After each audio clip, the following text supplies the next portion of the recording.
사도행전 12장 6절에서 12절까지 함께 읽습니다. 시작. 헤롯이 잡아내려고 하는 그 전날 밤에 베드로가 두 군인 틈에서 두 쇠사슬에 매여 누워 자는데 파수꾼들이 문 밖에서 옥을 지키더니 호련히 주의 사자가 나타나매 옥중에 광채가 빛나며 또 베드로의 옆구리를 쳐 깨워 이르되 급히 일어나라 하니 쇠사슬이 그 손에서 벗어지더라. 천사가 이르되 띠를 띠고 신을 신으라 하거늘 베드로가 그대로 하니 천사가 또 이르되 겉옷을 입고 따라오라 한데 베드로가 나와서 따라갈새 천사가 하는 것이 생시인 줄 알지 못하고 환상을 보는가 하니라. 이에 첫째와 둘째 파수를 지나 시내를 통한 쇠문에 이르니 문이 저절로 열리는지라. 나와서 한 거리를 지나매 천사가 곧 떠나더라. 이에 베드로가 정신이 들어 이르되 내가 이제야 참으로 주께서 그의 천사를 보내어 나를 헤롯의 손과 유대 백성의 모든 기대에서 벗어나게 하신 줄 알겠노라 하여 깨닫고 마가라 하는 요한의 어머니 마리아의 집에 가니 여러 사람이 거기에 모여 기도하고 있더라. 아멘. 놀라운 기도 응답의 장면을 봅니다. 바라기는 성경에 기록된 것은 우리에게 주는 교훈이 있기 때문이 아니겠습니까? 우리도 이렇게 기도했으면 좋겠습니다. 우리도 이렇게 간절히 하나님께 기도할 때 하나님께서 행하시는 놀라운 은혜를 경험하게 될 것입니다. 그런데요, 6절에 보면 어제 우리가 읽었을 때 4명씩 4패라 그랬잖아요. 16명이 교대로 이렇게 6시간씩 교대로 했는데 오늘 보면 좀 더 정확한 묘사가 나옵니다. 그 4명 중에 2명은 베드로와 함께 감옥 안에서 지키는 거죠. 2명은 감옥 문을 잠그고 밖에 있죠. 그런데 그것만 한 게 아니고 이렇게 하잖아요. 이 쇠사슬로 꽁꽁 묶여 있는데 두 군인 베드로가 6절에 보시면 두 군인 틈에서 두 쇠사슬에 매여 누워 잔다. 그러니까 아마 손도 묶고 발도 묶고 이렇게 했는지요.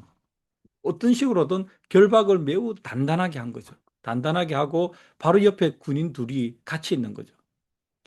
아니 손에 발에 결박만 해도 감옥 문이 잠겨 있으면 못 나가잖아요.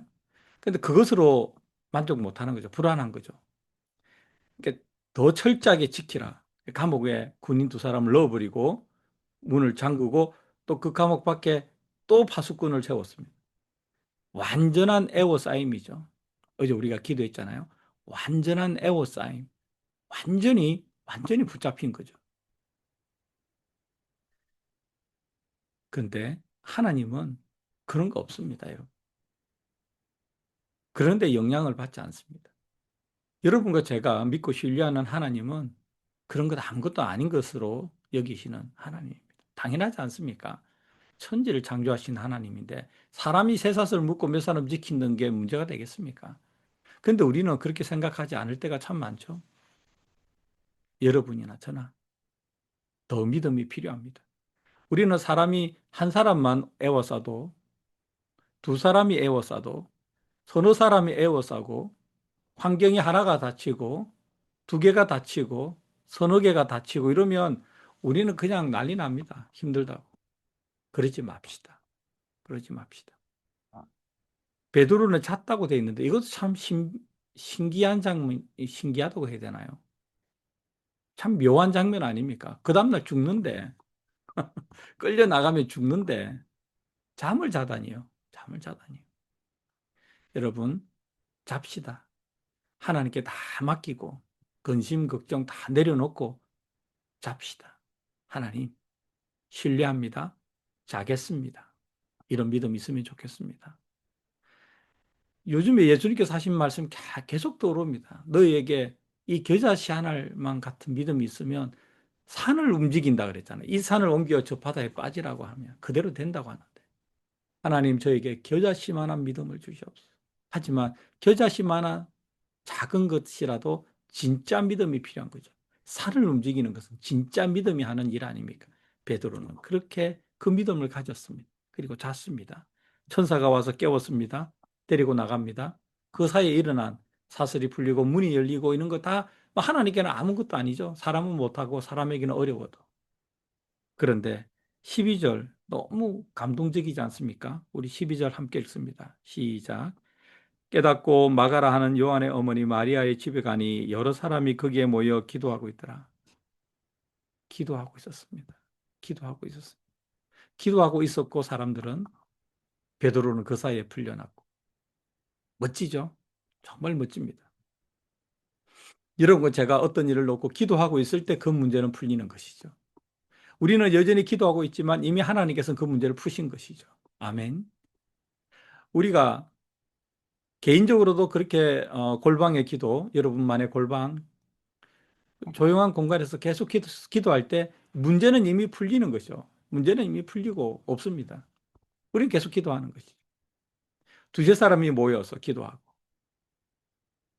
새벽에도 이렇게, 수요일에도 이렇게, 주일에도 기도하고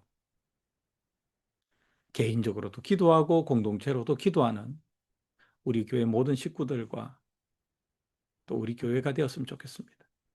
그래서 이런 거 경험하라고 성경에 기록되어 있는 거 아니겠어요? 놀라운 일이 일어난다. 하나님께 기도하면.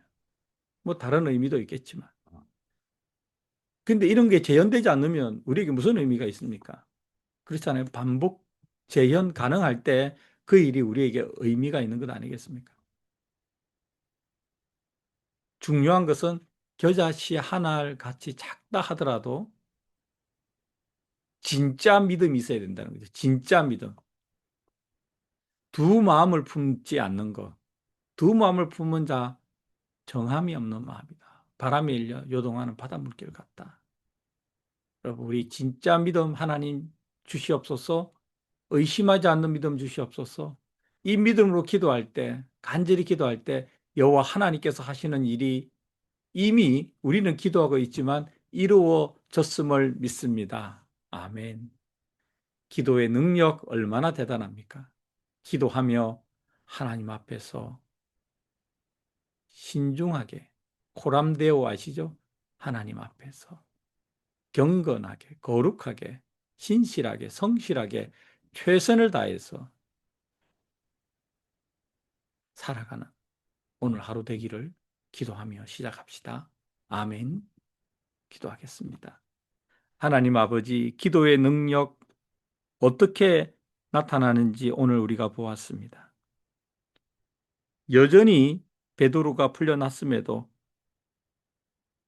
우리는 그것을 모르니까 요한의 어머니 마리아의 집에서 여러 사람이 모여 기도했던 것처럼 이미 하나님께서 우리 기도에 응답하시고 역사하셨지만 우리는 그것을 현실이 되기 전까지는 잘 모르니까, 실현되기 전까지는 잘 모르니까 변치 않고 흔들리지 않고 꾸준히 기도하여 우리 삶에서 하나님의 역사 경험하게 하여 주시옵소서. 혼자서도 기도하기 원합니다. 두세 사람이 모여서도 기도하기 원합니다. 교회가 공동체로 모였을 때도 기도하기 원합니다. 기도의 능력 가운데 살아가는 우리 모두 되게 하여 주시옵소서. 몽고메리 한인 침례교회가 되게 하여 주시옵소서. 예수님의 이름으로 기도드립니다. 아멘.